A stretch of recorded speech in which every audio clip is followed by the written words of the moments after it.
ये कर्टेन्स डालो पीछे का। बस बस बस बस बस। हाँ चलो, तो जो हमने देखा था उससे आगे देखते हैं। ओके, यहाँ तक के सारे छोटे छोटे पॉइंट सारे याद रह गए थे, ITCZ, जेट स्ट्रीम, वो सब। ओके, सो आगे का देखते हैं। तो आगे है वाटर साइकिल। तो वाटर साइकिल ऑलरेडी हमें पता ही है। वाटर साइकिल मतलब क्या कि भाई वाटर है, इवापोरेट होगा तो ऊपर जाएगा, बादल बनेगा, कंडेंसेशन होगा, प्रेसिपिटेशन होगा, बारिश होगी, बारिश का पानी वापस रिवर, लेक सब थ्रू वापस ओशन में जाएगा, वापस इवापोरेशन होगा, तो साइकिल हो गया। ये हमने वाटर साइकिल पढ़ा ही है।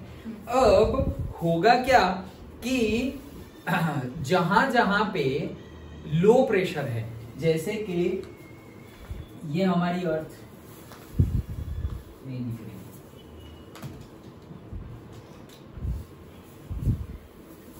जैसे कि हमारी अर्थ है, हमने देखा क्या कि इक्वेटर पे सबसे ज्यादा सनरेज आएंगे।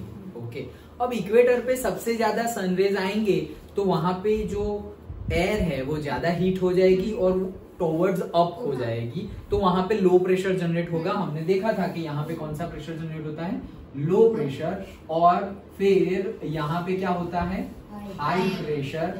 देन यहाँ पर भी दो लेयर बन जाएंगे, तो कंपेयर टू इक्वेटर ये दोनों क्या होंगे, हाई प्रेशर रीजन, एंड यहाँ पर भी ऐसे दो बन जाएंगे। So compare to this these are the low pressure, compare to this. हाँ, इनकी कंपेयर में अगर हायर प्रेशर ये वापस। ओके, तो ये बात तो हमने ऑलरेडी देख ली थी। अब होगा क्या कि यहाँ पे लो प्रेशर है इक्वेटर पे, तो इक्वेटर के पास लो प्रेशर है, तो होगा क्या कि लो प्रेशर है मतलब सारी एयर ऐसे करके नीचे से ऊपर जा रही है। ओके, सो लो प्रेशर है तो एयर ऊपर जाएगी। अब अगर एयर ऊपर जा रही है, कहां पर, इक्वेटर की बात चल रही है जहां पे लो प्रेशर है, हीटिंग हुआ तो ये इवापोरेट हो जाएगी, एयर की डेंसिटी भी कम हो गई तो वो ऊपर जाएगी। अब ये ऊपर जा रही है और बीच बीच में अगर वाटर मॉलिक्यूल्स है, बीच बीच में क्या है, वाटर मॉलिक्यूल्स है, तो जैसे ही ये वाटर मॉलिक्यूल्स को भी ऊपर लेके जाएगी, जितना ऊपर जाएगी वाटर मॉलिक्यूल्स भी ऊपर जाएंगे, डस्ट पार्टिकल भी होंगे, और उसी से बनेगा क्या, क्लाउड्स। और क्लाउड्स वहां पे बनेगा ये इक्वेटर के पास, और फिर वहां पर ही प्रेसिपिटेशन हो जाएगा। तो इसीलिए इक्वेटर वाले रीजन के पास, इक्वेटर के पास जितने भी रीजन्स हैं वहां पे जनरली क्लाउडी एटमॉस्फेयर और बारिश वाला एटमॉस्फेयर रहता है। बट वेयर इज अगर तुम पोल की बात करो तो पोल पे तो ऐसा कुछ हो नहीं रहा है, तो पोल पे अगर हम देखें तो जनरली क्लियर स्काई दिखता है, ब्लू कलर। ओके, सो क्यों हमें यहाँ पे ऐसे व्हाइट कलर के पैचेस दिखेंगे। ओके, क्लाउड तो नहीं, अभी क्लाउड तो मॉनसून में होंगे, बट मॉनसून के बगैर भी, मतलब विंटर है, समर है, तो भी हमें इतना क्लियर स्काई नहीं दिखता है। हाँ, समर में बहुत ज्यादा क्लियर स्काई दिखता है। क्यों? अगेन सेम रीजन, बहुत ज्यादा हीट होगी, सारी की सारी एयर हीट हो गई है, तो सारी की सारी ऊपर चली गई है, तो ऊपर चली गई, और अगर बादल अभी बनना स्टार्ट नहीं हुए हैं तो सब कुछ अभी क्लियर दिख रहा है। ओके, और मॉनसून मतलब प्री मॉनसून के टाइम पे तो बहुत ज्यादा बारिश लगेगा, लेकिन उससे पहले तो क्लियर स्काई ही दिखेगा, लाइक दैट। समझ में आ गया? So that's why low pressure की रीजन में जनरली क्लाउडी एटमॉस्फेयर और बारिश हो जाती है, और हाई प्रेशर रीजन में क्लियर स्काई होता है। समझ में आ गया? ओके, नाउ अब देखते हैं हम एक फंडा, that is the tropical cyclone. क्या? Tropical cyclone. सो होगा क्या, ये जो अब तक हमने पढ़ा है उसी से रिलेटेड है कि भाई वार्म वाटर चाहिए ट्रॉपिकल साइक्लोन के लिए। क्या चाहिए? एक तो वार्म वाटर चाहिए, गर्म पानी, लो प्रेशर चाहिए, लो प्रेशर, विंड्स होनी चाहिए, विंड्स भी है, and then Coriolis force. Okay, तो ये सब चीजें होगा क्या कि जो इवापोरेशन हो रहा है और क्लाउड्स बन रहा है, तो क्लाउड्स बढ़ते ही जाएंगे, बढ़ते ही जाएंगे, बढ़ते ही जाएंगे। कहां पे? इक्वेटर के पास ही। ओके, क्योंकि यहीं पे तो लोअर प्रेशर है, तो हमें क्या क्या चाहिए? वार्म वाटर चाहिए, इक्वेटर के पास ही वार्म वाटर मिलेगा। ओके, देन हमें क्या चाहिए? लो प्रेशर चाहिए विंड का, तो वो इक्वेटर के पास मिलेगा। विंड चाहिए तो विंड तो हर जगह ही होगी वैसे तो, बट लो प्रेशर विंड हमें इक्वेटर के पास मिल जाएगी।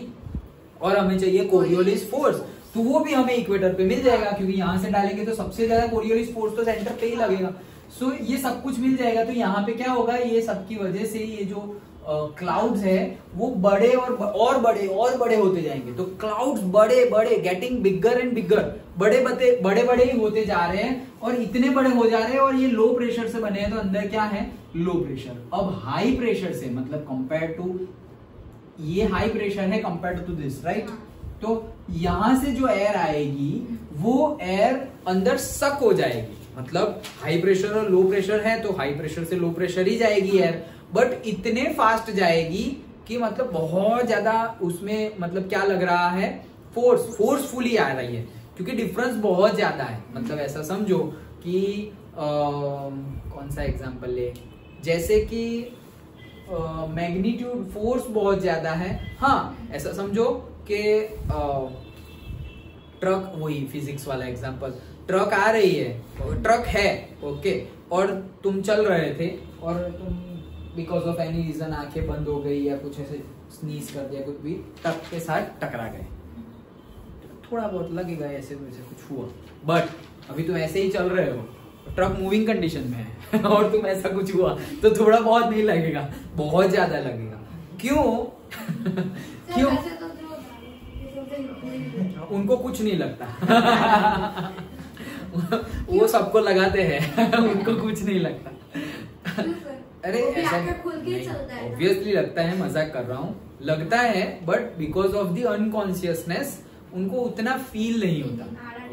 हाँ, वो क्यों? क्योंकि कॉन्शियस नहीं है कि उनको पता नहीं है कि वो ऐसे ऐसे चल रहे हैं। पता होता तो सीधे चलते।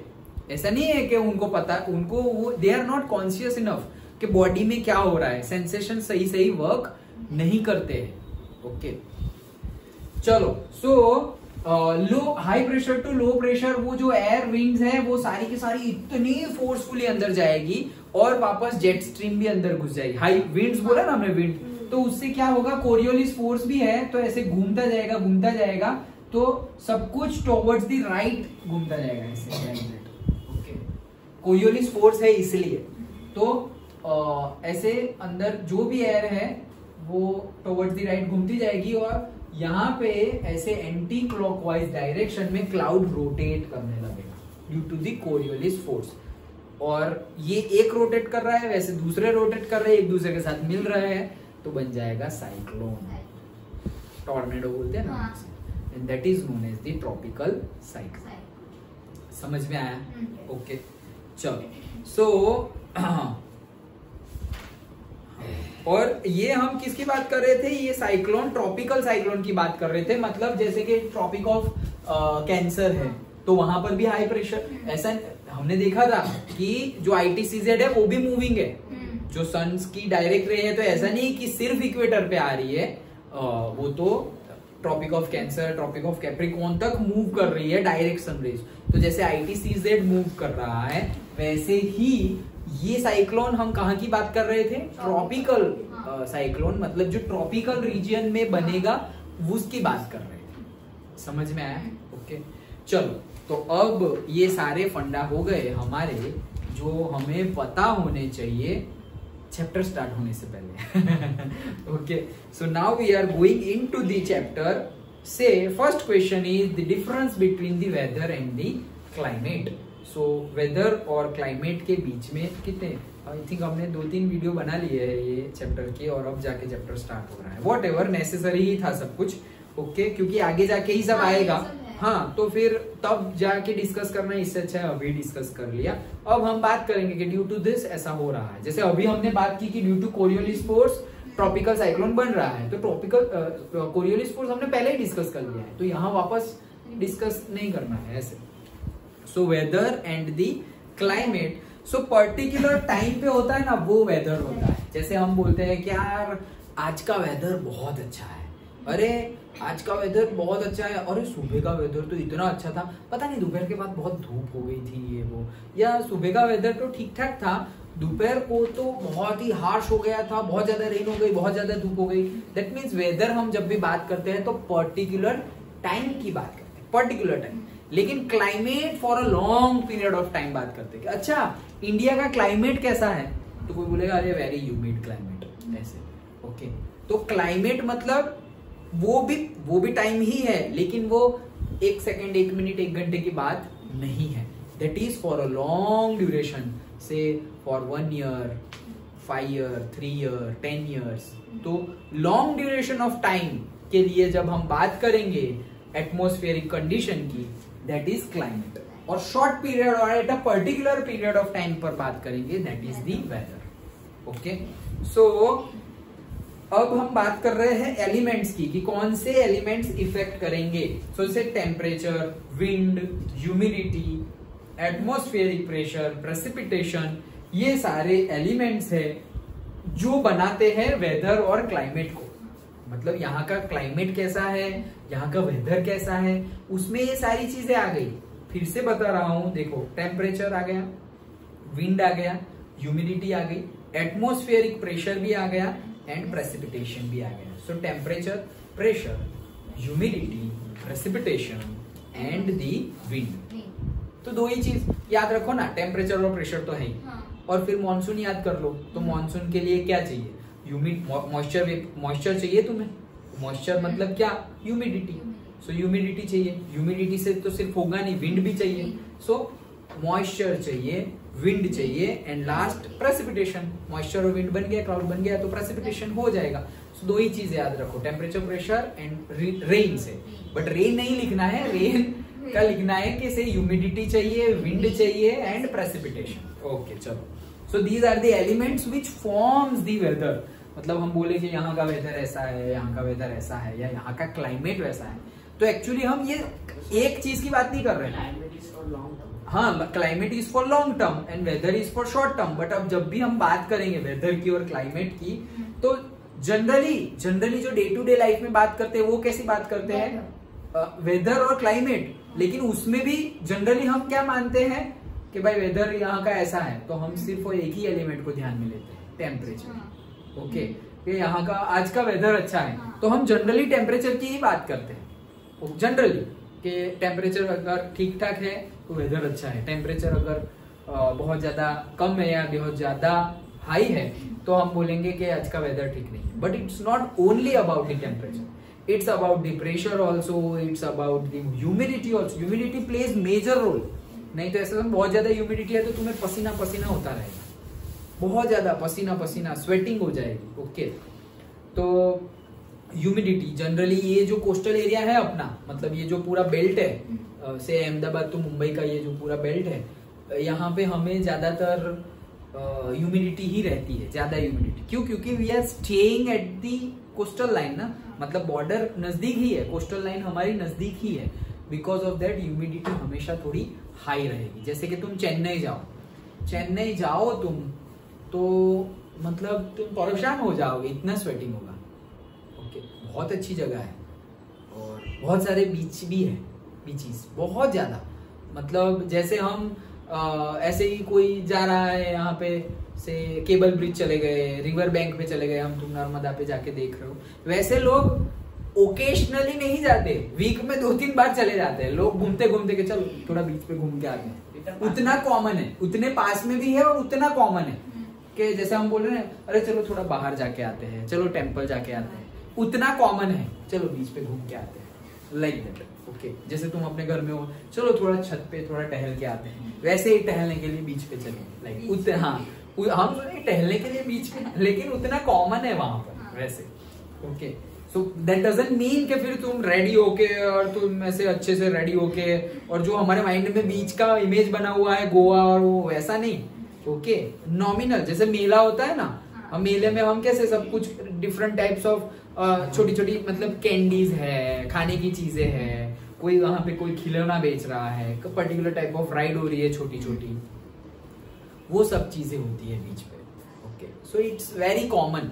ऐसा नहीं है कि कोई स्पेशल लोकेशन पे जाएंगे बहुत अच्छे कपड़े पहन के, नॉट लाइक दैट। जो पहना है वही पहन के चलो सिर्फ घूम के आते हैं, टहलने जाते हैं तो कपड़े चेंज करके जाते हैं, नहीं लाइक दैट, उतना कॉमन है। लेकिन मैं बात कर रहा था उसकी ह्यूमिडिटी, बहुत ज्यादा ह्यूमिड टेम्परेचर, बहुत ज्यादा humid temperature, you can not stay without fan.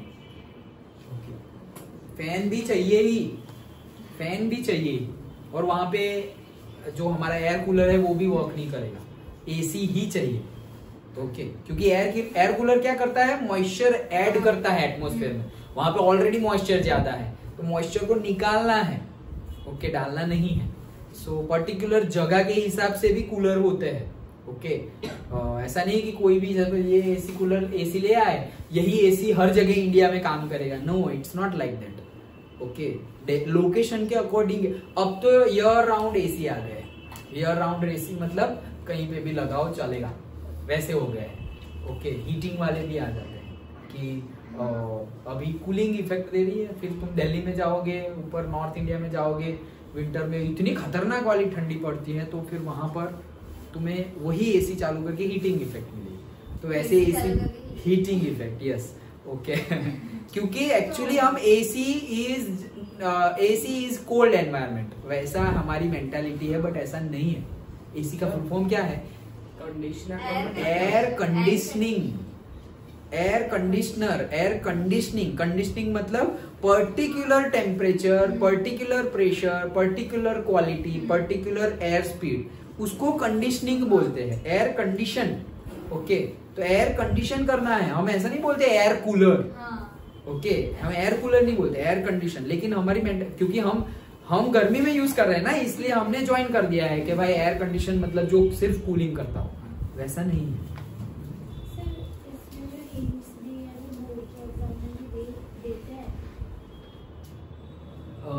नहीं, मतलब शायद दे शायद ना दे, but we have to prepare like के नहीं देंगे वैसे ही। तो जनरली हिंट्स देंगे भी, अगर बुक में दी हुई तो वही क्वेश्चन अगर है तो देंगे, बट तुम ऐसे ही मान के चलो कि नहीं देंगे, तुम्हें सारे ही क्वेश्चंस ऐसे ही करने हैं कि हिंट्स नहीं देंगे। और जैसे मैंने बताया था कि पर्टिकुलर एनसीईआरटी में बात करें तो 2 ही एग्जाम्पल आई थिंक ऐसे है, वो एक 15 में एग्जाम्पल नंबर 15 और एक एक्सरसाइज में, यही एक्सरसाइज में एक एग्जाम्पल है वो, जो एक पर्टिकुलर मेथड से हो रहा है, ऐसा नहीं कोई और मेथड नहीं है, और मेथड है लेकिन वो बहुत ज्यादा लंबी मेथड है। तो शॉर्ट स्वीट वाली जो हमने क्लास में डिस्कस की थी वो 2 ही न्यूमेरिकल ऐसे है, बाकी सब में तुम सबको साइन कॉस में कन्वर्ट कर दो तो वो इजी मेथड है। शायद कभी कभी लंबी हो जाए वो, बट हो जाएगा। मतलब सेक है तो भी साइन कॉस, कॉसेक है, कॉट है, टेन है, जो भी हो सबको साइन और कॉस में कन्वर्ट कर दो, एलसीएम ले लो और आगे बस। और मुझे बात भी करनी थी बट क्लास के टाइम पे हो नहीं पा रही है। ठीक है, अभी वो रिजल्ट का ज्यादा टेंशन मत लेना। प्रिपरेशन कैसी चल रही है? अभी तो 25 दिसंबर के बाद में टर्म, पर मैंने एक चैप्टर कर लिया। ये वाला साइंस वाला? नहीं, अच्छा, ट्रिग्नोमेट्री का, मैथ्स का। अच्छा, बाकी सारे सब्जेक्ट्स में कैसे मार्क्स है? बाकी सब में ना अच्छा है, 50 में से 35 होता है। अच्छा, देखे पेपर देखे? नहीं, वो 25 इस 25। अच्छा, फ्राइडे। तो देखना ध्यान से कि गलती कहाँ हुई,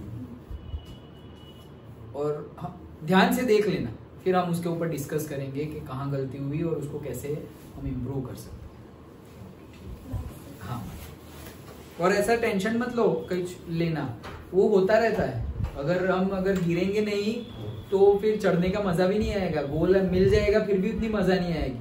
अगर गिरे हैं तभी पता चलेगा कि अच्छा ये अचीव किया है। अब सोचो तुम मैथ्स में ऐसे मार्क्स लेके आओ तो पेरेंट्स भी बोलेंगे, और जो फ्रेंड सर्कल या कोई जो सपोज ऐसा बोले, जिसने सपोज ट्रस्ट लॉस कर दिया हो कि भाई नहीं इसका तो नहीं होगा, या फिर कम मार्क्स आएंगे, तो उनको तुम जवाब दे सकते हो। और जवाब हमें वर्बली नहीं देना है, मार्क्स लाके ही देना है। तो ऐसा कोई टेंशन लेने की बात नहीं है, होता ही है और सबके साथ होता है। अच्छा है ना, होना ही चाहिए। देखो, जब तक हमें पेन नहीं होगा ना, तो विदाउट पेन फीलिंग कैसी होती है वो पता नहीं चलेगा। रात ही नहीं होगी ना तो दिन में कितनी मजा आती है वो पता नहीं चलेगा। ओके, तो पेन तो आएगा, रात भी आएगी, दुख भी आएगा, लेकिन वो सब होना चाहिए। नहीं तो फिर जो इम्पोर्टेंस है जिसका, जैसे तुम्हारे पास पैसे नहीं है तो वो सिचुएशंस भी अच्छी है कि फिर जब तुम पास बहुत पैसे आ जाए तब भी तुम ऐसे इगोइस्टिक ना हो जाओ कि अरे नहीं ये तो कुछ भी कब भी होगा, लाइक दैट। हम ऐसे दिन में इगोइस्टिक हो जाते हैं, अरे बहुत मजा आई, अब तो कभी रात ही नहीं होगी। हमें पता ही है कि भाई 6 घंटे बाद 8 घंटे बाद फिर से रात होने वाली है, तो आराम से जो काम करना है अभी करो, रेस्ट करना है रात को करना। सो कभी डीमोटिवेट होने की जरूरत नहीं है, प्रिपरेशन करते रहो। ऐसा सब कुछ हुआ है, हम ट्राई करेंगे आगे ना हो, लेकिन आगे भी ऐसा कुछ हो तो ऐसा तो चलता ही रहेगा ना, उसी की तो लाइफ है। ऐसे अप डाउन है, दैट मीन्स वो हमारा हार्ट में होता है ना, मेडिकल टर्मिनोलॉजी में ऐसा अप डाउन होता है, वही लाइफ है। सीधी लाइन हो गई मतलब मर गए तो वो सब तो आता ही रहेगा। तो एक ही चीज याद रखना, सक्सेस मिल जाए और फेलियर मिल जाए, सबसे पहली चीज जो तुम्हें करनी है वो क्या करनी है, उसे भूल जाना है। क्योंकि फेलियर को याद रखोगे तो डिमोटिवेट होते रहोगे, और सक्सेस को याद रखोगे तो इगोइस्टिक हो जाओगे, नेक्स्ट टाइम ऐसा रिजल्ट आएगा ही नहीं, क्योंकि तुम हवा में ही हो और प्रिपरेशन नहीं कर रहे। तो पहला एक ही चीज करनी है, जो हुआ वो हुआ, उसे भूल जाओ। अच्छा हुआ वो भी भूल जाओ, बुरा हुआ वो भी भूल जाओ। ओके क्या सर बोल रहे हैं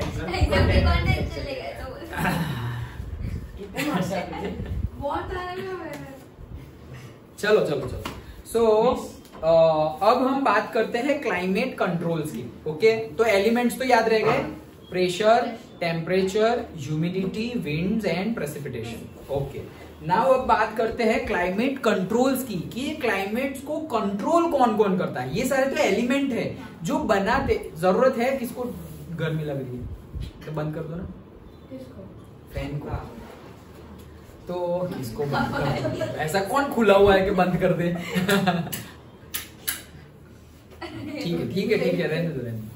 सो बात क्या कर रहे थे कि हमने जो एलिमेंट्स पढ़े वो एलिमेंट्स बनाते हैं क्लाइमेट को, बट अब हम बनाते की बात नहीं कर रहे, अब हम बात कर रहे हैं कौन कंट्रोल कर रहा है क्लाइमेट्स के एलिमेंट्स को, कौन कंट्रोल कर रहा है।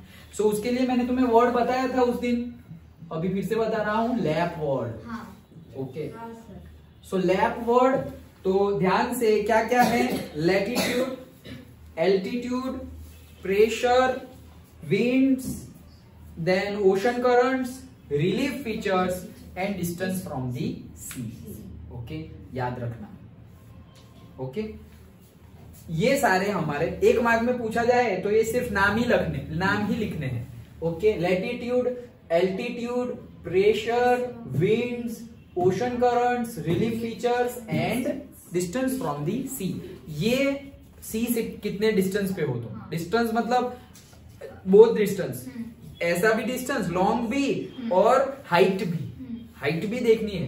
तो भाई हम तो सी के नजदीक ही है, लेकिन तुम माउंटेन पे हो तो ये सी की इफेक्ट उतनी नहीं होगी, क्योंकि कितने हाइट पे हो तुम लोग, लाइक दैट। तो दोनों हमें गिनना है। पहली बात करते हैं लैटिट्यूड की। Okay, first we will discuss about latitude. हमने फर्स्ट चैप्टर में ही लैटिट्यूड एल्टीट्यूड अच्छी तरह से देखा हुआ है। लैटिट्यूड मतलब सीधा या ऐसे स्लीपिंग लाइन, लेटी हुई लैटिट्यूड। हाँ, so direct rays on equator and slanting rays on poles. वो तो हमें पता ही है कि इक्वेटर्स पे डायरेक्ट रेज आएंगे और पोल्स पे स्लैंटिंग रेज आएंगे। सो if latitude near the equator, अगर हमारा लैटिट्यूड जो हम लिखते हैं ना 23 डिग्री, ये वो नॉर्थ साउथ, तो अगर हमारा लैटिट्यूड जो इक्वेटर का लैटिट्यूड है उससे नियर है हमारी लोकेशन, हर एक लोकेशन का लैटिट्यूड और लॉन्गिट्यूड होगा।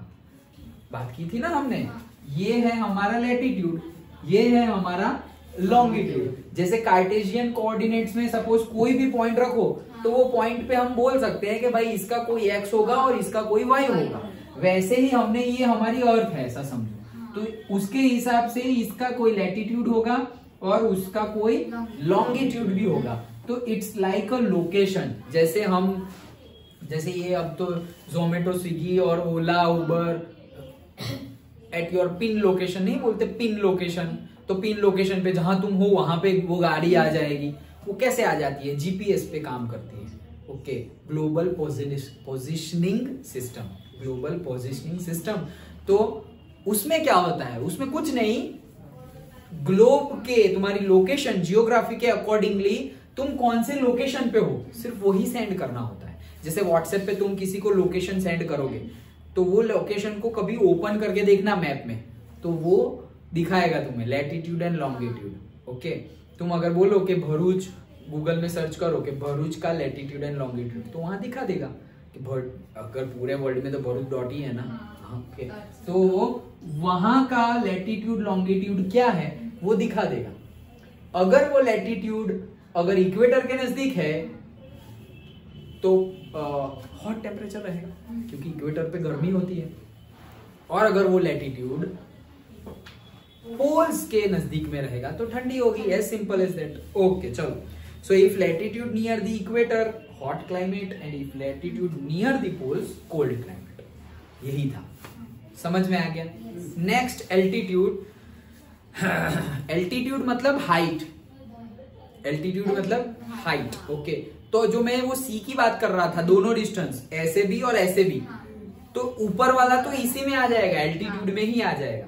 लॉन्गिट्यूड नहीं है, एल्टीट्यूड नॉट लॉन्गिट्यूड। ऐसी खड़ी वाली लाइन की बात नहीं कर रहे हैं हम, एल्टीट्यूड की बात कर रहे हैं। एल्टीट्यूड मतलब दी height. Okay, so temperature decrease when go up from the earth surface. Obviously जैसे पता ही है हमें कि अर्थ सरफेस से जैसे जैसे हम ऊपर जाएंगे तो टेम्परेचर क्या होगा, डिक्रीज होगा। इसीलिए तो हम हिल स्टेशन पे जाते हैं। तो एक्चुअली जैसे हम समझे कि मई चल रहा है, तो मई और से अप्रैल में चल रहा है, अप्रैल में, तो अप्रैल में चल रहा है, मई मतलब हिंदी वाला में नहीं, मंथ। ओके, अप्रैल मंथ और मई मंथ चल रहा है, तो वो टाइम पे कितनी गर्मी होती है यहाँ पर, वही टाइम पे हम घूमने जाते हैं। कहाँ पे, हिल स्टेशन पे, कि महाबलेश्वर चले गए, उत्तराखंड चले गए, हिमाचल प्रदेश, जम्मू कश्मीर।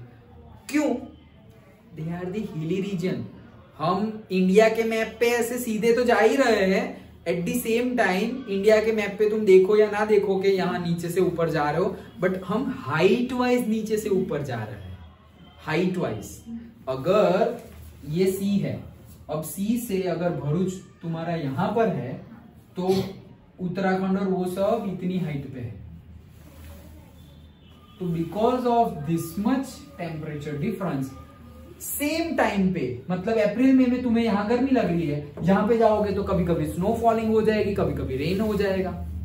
फिक्स नहीं होता। फिक्स क्यों नहीं होता, वो सब चीज अभी हम सीजन्स में डिस्कस करेंगे। समझ आया? So because of the altitude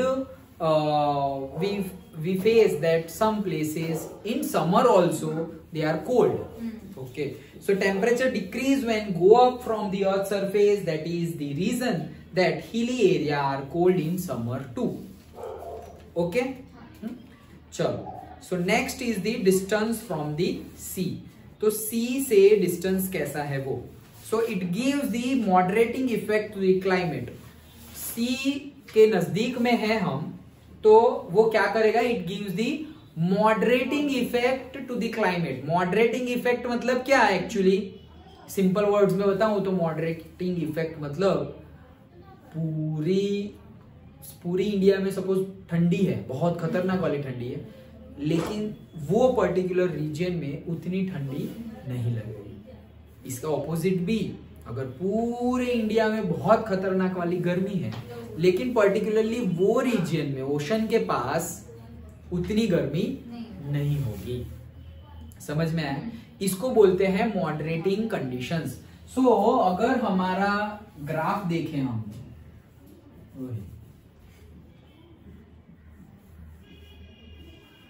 तो यही है हमारा कोस्टल रीजन। तो ये जो कोस्टल रीजन है, मतलब यहां से ये भी है पूरा, तो ये यहां से जो कोस्टल रीजन शुरू हो रहा है, तो ये कोस्टल रीजन पे ये जो लोग रह रहे हैं, मतलब पूरा गुजरात, महाराष्ट्र, केरला, कर्नाटका, तमिलनाडु, उड़ीसा, ओके, आंध्र प्रदेश, हाँ हम भी इसमें ही आते हैं, यस। तो ये जो पूरा रीजन है उसमें जहां मॉडरेटिंग इफेक्ट रहती है, तो we are not facing the extreme conditions. Extreme conditions नहीं होती, जैसे कि यहां पर दिल्ली में चले जाओ तो विंटर में दिल्ली पे चले जाते हैं तो 2 डिग्री सेल्सियस भी जाता है, 3 डिग्री सेल्सियस भी जाता है, -2 -3 भी जाता है। दिल्ली की बात करें तो विंटर में हम जाते हैं, नहीं जाते, हम इतने कम टेम्परेचर पे नहीं जाते हैं। मतलब हमारा तो अगर 8 9 10 11 हो गया तो भी सब लोग ऐसे लोग ठंड की वजह से, मतलब पेरेंट्स रखने आएंगे तुम्हें ट्यूशन में 6 बजे तो अंधेरा वैसे होता है। मतलब कई सालों में ऐसे हमें विंटर्स देखे हैं। ओके, उसको ठंड लगने लगी तो ऐसा होगा। ओके, बट हमें ऐसा फेस नहीं होता है, उतने कम टेम्परेचर पे हम नहीं जाते due to this moderating effect, क्योंकि हम ओशन से नजदीक है। So that is the distance from the sea, so it gives the moderating effect to the climate. अब होगा क्या, 2 प्रॉपर्टी याद रखना, उसके बेस पे हम समझते हैं। Land heats faster and cools also faster than the water. ये ऑलरेडी हमने 7th में देखा था, लैंड ब्रीज, सी ब्रीज। तो इसमें फंडा क्या है, जो जमीन है वो पानी से जल्दी गर्म हो जाती है और ठंडी भी जल्दी हो जाती है। गर्म भी जल्दी होती है और ठंडी भी जल्दी होती है। और जो वाटर है, मतलब वही चीज बता रहा हूं कि वाटर उसकी कंपेयर में स्लोली होता है। ओके, तो अब जैसे कि दिन का टाइम है, डे टाइम है, ऐसा समझो कि यहाँ पर सी है और यहाँ पर लैंड है। ओके, तो यहाँ पे सन है सपोज, तो होगा क्या कि सनरेज आएंगे। अब सी जो है ये पानी उतना गर्म नहीं होगा, लेकिन ये वाला ये तो बहुत ज्यादा गर्म हो जाएगा। तो ये वाला जो लैंड पे जो लैंड है जो वो बहुत ज्यादा गर्म होने की वजह से होगा क्या कि उसके कांटेक्ट में जो एयर है वो भी गर्म हो जाएगी। लैंड के कांटेक्ट में जो एयर है वो भी गर्म होगी। ये गर्म होगी तो ऊपर जाएगी, गर्म होगी तो उसकी डेंसिटी कम होगी, डेंसिटी कम होगी तो वो ऊपर जाएगी, लोअर प्रेशर एरिया क्रिएट होगा। तो ये सारी एयर कहाँ गई, ऊपर। ओके, अब जो सी पर है दे आर दी, यहां पर ये तो हाई डेंसिटी वाली एयर है, एयर जो है हाई डेंसिटी बोल रहा हूं, हाई डेंसिटी वाली एयर है। यहाँ पे हाई डेंसिटी है, यहाँ पर तो वो एयर जो थी वो भी चली गई। सो ये वाली एयर ये साइड फ्लो होगी, क्योंकि यहाँ जगह खाली हो गई ना, तो वो जगह भरने के लिए सी पे से एयर आएगी। हमने वो साइकिल देखी थी फर्स्ट डे। ओके, तो सी पे से एयर आएगी। अब ये मुड़ के वापस जब कंडेंस हो जाएगी, थोड़ी कूल डाउन हो जाएगी, हाँ लैंड वाली जो ऊपर गई थी हॉट होकर, वो उसका टेम्परेचर जब धीरे धीरे डाउन होगा तो वो धीरे धीरे वापस नीचे आएगी। तो ये पूरी साइकिल चलती रहेगी। तो डे टाइम पे एयर कहां से कहां फ्लो होगी, सी टू लैंड। कहां से कहां फ्लो होगी, सी टू लैंड, डे टाइम पे। याद नहीं रखना है, समझना है क्यों सी टू लैंड फ्लो होगी। भाई जो जमीन है वो ज्यादा गर्म होगी, ज्यादा गर्म होगी तो उसका टेम्परेचर, एयर का टेम्परेचर भी ज्यादा गर्म होगा। एयर ऊपर चली गई तो वहां जगह बच गई, तो सी से वो एयर वो जगह लेने के लिए आ जाएगी। तो ये आई, उसने ऊपर धक्का मारा, फिर ये साइकिल शुरू हो गई। ओके, तो समझ में आ गया। ओके, सो नाइट में क्या होता है, अब नाइट में अगेन सी एंड लैंड, तो अब तो सन है नहीं, अब सन है नहीं, राइट। अब ठंडा हो रहा है, तो एक्चुअली ठंडा कौन जल्दी हो जाएगा, लैंड जल्दी ठंडा हो जाएगा, लेकिन पानी अभी ठंडा नहीं हुआ। वो तो हॉट वार्म भी स्लोली होता है और टेम्परेचर डाउन भी स्लोली होता है, तो इसका इतना टेम्परेचर घटा नहीं होगा। तो होगा क्या कि यहाँ की एयर जो है वो थोड़ी हॉट होगी, क्योंकि यहाँ का टेम्परेचर हॉट है, तो ये हॉट होगी और ये कोल्ड होगी। तो होगा क्या, ये हॉट होगी तो उसकी डेंसिटी कम होगी, डेंसिटी कम होगी तो वो ऊपर जाएगी, ये ऊपर जाएगी तो यहाँ जगह खाली हो गई, जगह खाली हो गई तो ये लैंड वाली यहाँ आ गई। तो नाइट में लैंड से सी में जाएगी एयर, और दिन में सी से लैंड में आएगी। तो दिन के टाइम पे अगर तुम जाओ और तुम, ये लैंड ब्रीज सी ब्रीज हम बोलते हैं, but it's not always about oceans. River पे भी होता है, रिवर बैंक पे तुम बैठ गए ऐसे, ओके, तो देखना ऐसे ठंडा ठंडा लगे। ब्रीज मतलब दैट जो एयर आ रही है और बीच में मॉइस्चर, उसी को ब्रीज बोलते हैं। तो ब्रीज नाम का सोप भी आता था। ब्रीज। ब्रीज, जो ब्रीज का वर्ड है वही ब्रीज, ब्रीज सोप बहुत पहले आता था, अब शायद बंद हो गया। हवा लगती है। नाम वैसा है, नाम वैसा है। चलो, तो जो ब्रीज, अभी वो ब्रीज पे छोड़ो अभी। हाँ, तो रिवर जो है, रिवर पे भी हमें ये फील होता है, समझ गए? सर लैंड से सी क्यों जाता है, मतलब डेंसिटी अगेन सेम, यहाँ सी से लैंड जो रीजन से आया वही लैंड से सी पे से जाएगा। क्यों? क्योंकि लैंड का टेम्परेचर रात में इसका जो टेम्परेचर है उससे ज्यादा ठंडा है, वाटर से ज्यादा ठंडा है, क्योंकि लैंड तो सन नहीं है, सन नहीं है मतलब एकदम फास्ट से कूल होना स्टार्ट हो जाएगा। तो ये तो अच्छे से कूल हो गया, लैंड जमीन कूल हो गई, लेकिन वाटर कूल हुआ नहीं। तो वो कूल नहीं हुआ मतलब वो हॉट वाटर है। हॉट वाटर है मतलब हॉट वाटर के ऊपर जो एयर है वो भी गर्म रहेगी, गर्म रहेगी तो उसकी डेंसिटी कम होगी, डेंसिटी कम होगी तो वो ऊपर जाएगी, ऊपर जाएगी तो जगह बन गई, वो जगह को भरने के लिए लैंड से एयर आ जाएगी और फिर वापस सर्कुलेशन। हाँ, वो भी गर्म ही होगी। नहीं, उनकी कंपेयर में तो ठंडी होगी क्योंकि लैंड पे से आ रही है और लैंड तो ठंडी हो गई है। ओके, सो अगर कोई बोट लेके जा रहा है रात में तो उसको थोड़ा अच्छा फील होगा एक्चुअली, मतलब बहुत ठंडी हो तो थोड़ा थोड़ा ऐसे टेम्परेचर आ रही है। ओके, तो ये जो था उससे तो ये थोड़ा ठंडा ठंडा ही आ रहा है, लाइक दैट। यहाँ पे हॉट एयर थी, यहाँ पे कोल्ड एयर, समझ गए? रटना नहीं है, समझना है, समझ गए? ओके, चलो।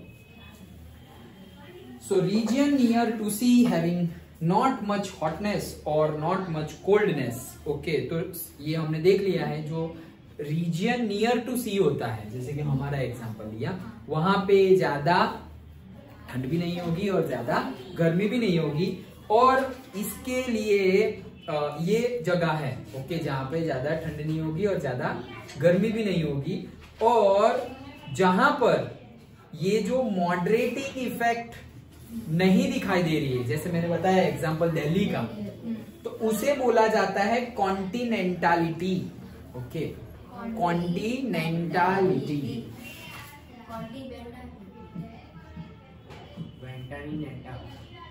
कॉन्टिनेंटालिटी मतलब के extreme cold and extreme hot. Okay, example लिखना हो तो तुम नॉर्थ इंडिया या दिल्ली लिख सकते हो। ओके, उसे क्या बोलते हैं? कॉन्टिनेंटालिटी।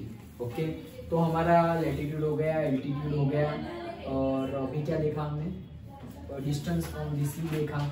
ओके, प्रेशर तो हमें पता ही है, प्रेशर डिफरेंस वही है। प्रेशर डिफरेंस मतलब ये जो साइकिल, ये प्रेशर डिफरेंस ही तो है।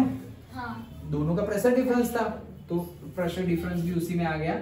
विंड्स वो क्यों होती है? अगेन वो फ्लो होगी तो उसमें ही विंड्स आ गया है। एंड ओशन करंट्स अभी हम देखते हैं। हाँ, ये फीचर्स, तो ओशन करंट्स 12th वाले आ गए।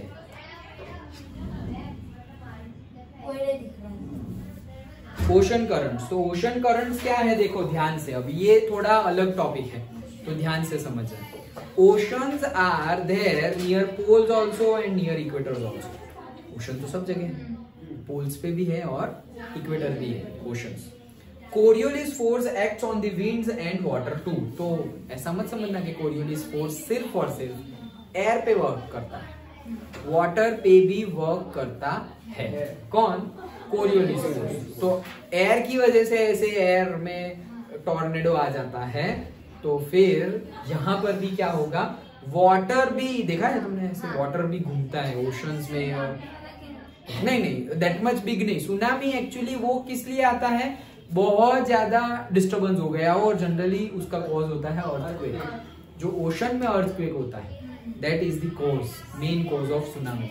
So current flows because of the Coriolis force and winds. तो अब क्या होता है? करंट फ्लो होता है किसके वजह से? विंड की वजह से और कोरियोलिस फोर्स की वजह से। बट अगेन करंट फ्लो होता है मतलब ये वाला करंट नहीं, current in the sense flowing, flowing हो रहा है। कौन फ्लो हो रहा है? यहाँ पर तो हम बोले फ्लो हो रहा है तो कौन? इलेक्ट्रॉन फ्लो हो रहा है और उसी को हम इलेक्ट्रिसिटी बोलते हैं, दैट इज करंट। ओके, यहाँ पर कौन फ्लो हो रहा है? वाटर। यहाँ पे वाटर फ्लो हो रहा है, तो जस्ट तुम्हें समझने के लिए एकदम इजी वे में बताऊं तो ओशन है और ओशन पे से नदियां बह रही है, ऐसा समझो। ओके, मतलब ऑलरेडी ऐसा समझो कि रिवर है या लेक है, उसमें तुमने एक टम्बलर लिया है, एक बकेट ऑफ वाटर लिया और ऐसे तुम डाल रहे हो, तो एक पर्टिकुलर जगह पे ऐसे करके जाएगा और फिर धीरे करके वो सेटल हो जाएगा।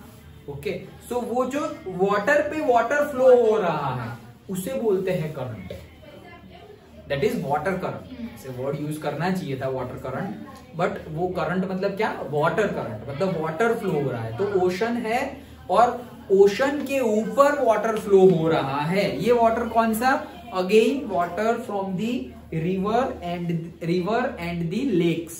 ओके, तो ओशन में मतलब जैसे कि हमारा ओशन है, फिर नर्मदा रिवर है, तो नर्मदा रिवर जा रही है ओशन में, बट अगर कोरियोलिस फोर्स लग रहा है नर्मदा रिवर पे ज्यादा, तो वो ऐसे सीधे सीधे अच्छे से ऐसे मिक्स होने की वजह थोड़ा ऊपर से ऐसे वो भी वाटर भी मूव करता करता ऊपर फ्लो करेगा।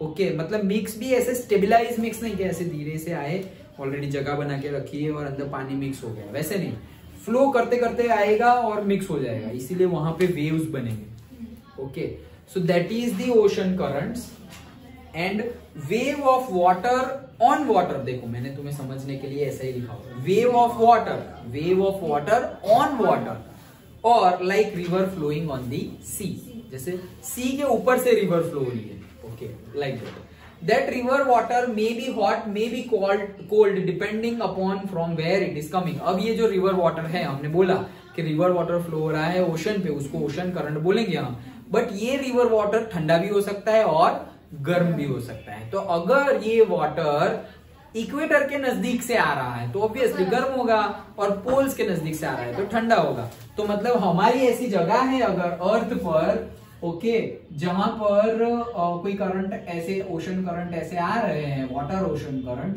तो ये सपोज हॉट जगह से आ रहे होंगे तो हमें हॉट लगेगा, और कोल्ड जगह से आ रहे हैं तो पर्टिकुलर हमें वो पानी ठंडा लगेगा। कौन सा पानी, ओशन का पानी हमें ठंडा लगेगा। दैट डजंट मीन कि ओशन ठंडा है या ओशन गर्म है, that current, because of that ocean current बोल रहे हैं ना, वो करंट वाटर जो है वो ठंडा या गर्म है, ना कि पूरे का पूरा ओशन। समझ गए? Okay, so equator hot current flows in poles cold fix directions, और इनकी डायरेक्शंस फिक्स्ड होती है। तो cold current and hot current सबकी डायरेक्शन फिक्स ही होती है। अगर तुम बुक में ग्राफ दिखाया है या नहीं दिखाया है,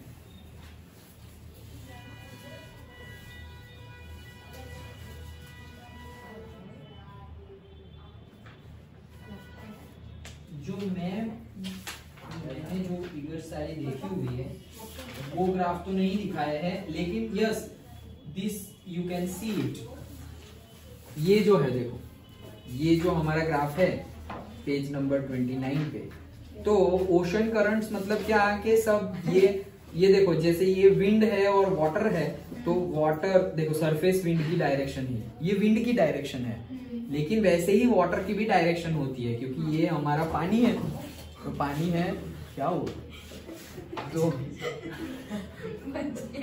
क्या कर रहे हो तुम्हें, प्लांट चाहिए तो तुम्हारी बेंच पे रख दो। अच्छा ठीक है, चलो अब तुम मत दिखाओ वापस। तो अगर वो हॉट होगा तो हॉट लगेगा हमें, और कोल्ड करंट होगा तो कोल्ड लगेगा, एंड अगेन उसकी डायरेक्शन फिक्स होती है। ओके, फिक्स डायरेक्शन होती है ओशन करंट्स की। चलो, सो अब देखते हैं हम लास्टली दी रिलीफ फीचर्स। सो रिलीफ फीचर्स क्या है? रिलीफ फीचर्स मतलब जनरली माउंटेन्स, प्लेट्यूज, प्लेन्स, उसे बोलते हैं रिलीफ फीचर्स। तो क्या होता है ये जगह पे माउंटेन्स?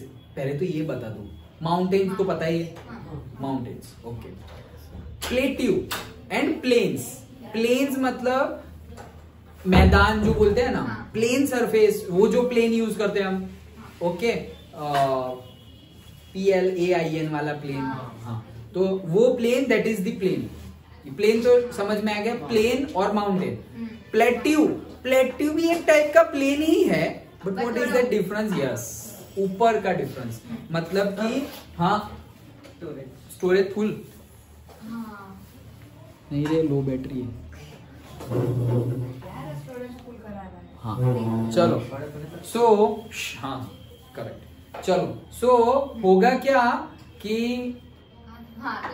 प्लेट्यूज तो क्या है कि वो हम actually geographical features of India में देख लिया था हमने। तो प्लेट्यूज ये हमारा जैसे डेक्कन प्लेट्यू बोलते हैं हम, ट्रायंगल वाला। Okay, so that is the Deccan plateau. That means what कि जो नॉर्मल ये सरफेस है वो सरफेस से थोड़ा उठा हुआ पार्ट है। ओके, जैसे हमने बताया था ये बुक रखी थी, हाँ, तो बुक रख के एग्जाम्पल है कि ग्राउंड है लेकिन ये थोड़ा ऊपर, दैट इज द प्लेट्यू। तो ये 3 जगह पे क्या हो रहा है, जस्ट इमेजिन कि ये माउंटेन से ही समझा देता हूँ। माउंटेन है, अब ऐसा समझो कि मॉइस्चर वाली जो एयर है, मॉइस्चर वाली है, ओके, तो मॉइस्चर वाली विंड जो है, विंड वो यहाँ से फ्लो हो रही है और यहाँ पे माउंटेन आ गया तो चढ़ के ऐसे डायरेक्ट क्रॉस करके तो जाएगी नहीं, तो वो ऊपर जाएगी और अगर पूरा माउंटेन क्रॉस नहीं कर पाई तो यहाँ पे वो कंडेंस हो जाएगी। कंडेंस हो गई तो प्रेसिपिटेशन हो जाएगा, तो यहाँ पे ही रेन हो जाएगा।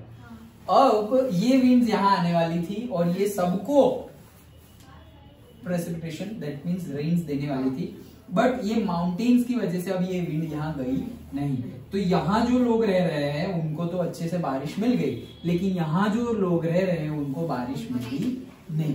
ओके, इनको बोलते हैं, ये जहाँ पे जो बारिश नहीं होती है वो जगह को बोलते हैं रेन शैडो एरिया। क्या बोलते हैं? रेन शैडो, मतलब ऊपर से प्लेन की शैडो। वैसे निकाल सकते हो मीनिंग। तो रेन शैडो एरिया मतलब वहां वो लोग को बेनिफिट ही नहीं मिला रेन का, क्योंकि सारी की सारी तो यहाँ गिर गई, तो नहीं मिला। जैसे कि प्लेट्यू है, तो भाई वो प्लेट्यू इतनी हाइट पे है, यहाँ से आया और ये एयर वहां ऊपर चढ़ने की बजाय यहीं पे सब प्रेसिपिटेशन हो गया। दैट मीन्स ये लोग जो है या जो प्लेट्यू पे रह रहे हैं उनको अच्छे से रेन मिला ही नहीं। दिस प्रैक्टिस, ये प्रोसेस को हम बोलते हैं रिलीफ फीचर्स, और ये रेन शैडो एरिया भी याद रखना, where we are not getting the rain. समझ में आ गया? पक्का? ओके, सो अब हम बात करते हैं, चलो इतना थोड़ा देख लेते हैं इंडिया। तो अब इंडिया की बात करते हैं। एलिमेंट्स देखे, वेदर क्लाइमेट्स देखा, अब इंडिया की बात करें तो देखो टेम्परेचर की सबसे पहले बात करते हैं। तो टेम्परेचर बहुत वेरी होता है इंडिया में। तो लिखा ही है मैंने, समर में जैसे राजस्थान में जाता है अराउंड 50 डिग्री सेल्सियस नॉर्मली हर बार जाता है। ओके, जम्मू एंड कश्मीर में विंटर में -45 डिग्री सेल्सियस, -45। ओके, और केरला में, अब देखो यहाँ पे कंट्रोवर्सी और से मतलब कॉन्ट्राडिक्शन, जम्मू और कश्मीर में विंटर में जाता है -45 और केरला में विंटर में ही 22 डिग्री सेल्सियस। विंटर में एक जगह पे एक कॉर्नर, हमारा जो कॉर्नर है वहां पे -45 विंटर में स्नो फॉलिंग होती है, और दूसरे कॉर्नर पे केरला में विंटर में ही 22 डिग्री सेल्सियस। क्यों? Moderating effect of oceans. वो लोग कोई भी सीजन हो अच्छे से मतलब फुल्ली एंजॉय होगी नहीं, मतलब वहां ज्यादा बारिश भी नहीं होगी और ज्यादा विंटर ज्यादा समर एक्सट्रीम कंडीशंस नहीं होगी। देखा ना आपने मॉडरेटिंग फीचर्स, तो वो उसकी वजह से है, मॉडरेटिंग इन्फ्लुएंस ऑफ सी। फिर आता है टेम्परेचर के बाद से प्रेसिपिटेशन। तो प्रेसिपिटेशन में भी 2 चीज होती है, हमारे नॉर्थ इंडिया में कई जगह पे स्नो फॉलिंग होती है और बाकी सब जगह पे रेन होता है। सो हाईएस्ट रेन गिरता है मेघालय में। कहां पे? मेघालय स्टेट में अराउंड 400 सेंटीमीटर। नहीं, इंडिया में। Okay, 400 centimetre. वर्ल्ड में भी टॉप में ही है, लेकिन हाँ, चेरापूंजी दूसरा है, अभी चेंज हो गया है। नहीं, पौंडीचेरी हाँ मैंने भी याद रखा था, लेकिन नाम ही ऐसा है कि मैंने फिर मैव सिंड्रोम। मौसमी होगा। नहीं रे, मसूरी तो नीचे है, बेंगलोर में है। मैव सिंड्रोम ऐसा ही नाम है, वॉट एवर प्रोनाउंस, बट जगह हमें पता है मेघालय में। ओके, तो वहां पे बहुत ज्यादा बारिश गिरती है। पहले ये पॉइंट था, वो जगह थी चेरापूंजी, ये थोड़ा अच्छा था, याद भी रह जाता था लेकिन ये ऐसा अभी हो नई गया। जगह प्रकट का प्रकट नहीं हुई, जगह तो थी, बारिश वहां ज्यादा गिरा। जैसे भरूच में सबसे ज्यादा बारिश गिर जाए तो भरूच कहाँ से प्रकट हो गया? नहीं, इस बार बारिश ज्यादा हुई, ऐसे बारिश प्रकट हुई है, जगह प्रकट नहीं हुई है। अच्छा, then very less rain in western Rajasthan and Ladakh. Ladakh में और वेस्टर्न राजस्थान में बहुत बहुत कम रेन होता है। लद्दाख में तो स्नोफॉल होता है, और वेस्टर्न राजस्थान में, वेस्टर्न राजस्थान में भी वेस्टर्न पार्ट, वो पाकिस्तान को टच कर दो तो वहां पे बहुत ज्यादा कम रेन होता है। थार डेजर्ट आ गया, कितना डेजर्ट एरिया एंड ऑल, वही है। और ये सारे चेंजेस की वजह से there are different lifestyles of all the Indians. सबकी अपनी अपनी डिफरेंट लाइफस्टाइल्स है, क्लोथिंग का स्टाइल सब कुछ डिफरेंट है। ओके, सब कुछ, खाने का भी। ओके, टेम्परेचर के अकॉर्डिंगली, क्लाइमेट के अकॉर्डिंगली तुम्हें अपना फूड रखना चाहिए। जैसे अभी विंटर आ गया है तो ग्रीन वेजिटेबल्स ज्यादा मिलेंगे। फिर वो अभी हमसे संक्रांति पे वो चिक्की खाएंगे, ओके, तिल गुड़ खाएंगे, तो वो सब क्या है? हॉट फूड है। तो बाहर ठंड है, अंदर भी ठंड हो जाएगा, तो बैलेंस करने के लिए हम गर्म चीज खाते हैं, like that is the idea. Okay, और फिर प्रेशर बेल्ट्स है, तो प्रेशर बेल्ट्स के बारे में और सीजन्स के बारे में हम कल देखेंगे। ओके, हाँ कल भी, हाँ और मैसेज कर दूंगा, लेकिन वो इसलिए नहीं है क्या? ऐसा बोल रही बस।